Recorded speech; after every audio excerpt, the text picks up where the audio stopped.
ランドです。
皆さんこんにちは。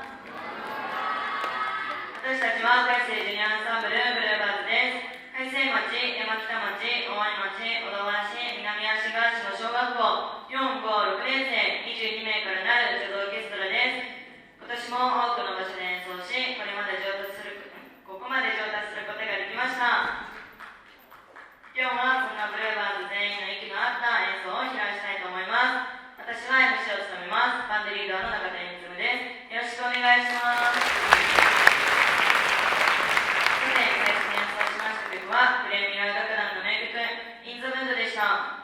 ソロを演奏したのはアルトサックス6年中井春樹、テナーサックス5年松川理沙、トランペット6年高岡千咲、同じくトランペット6年大森健之介。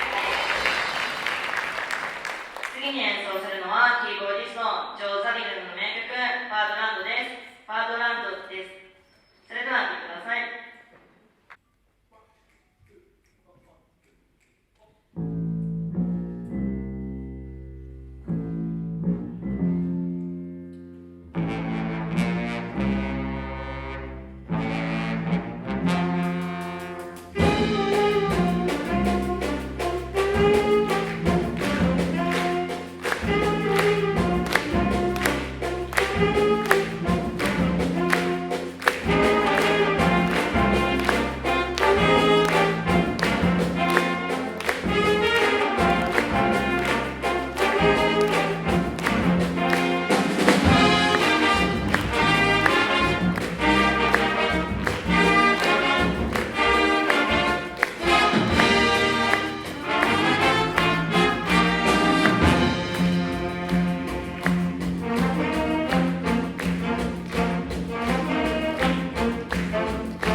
して歩き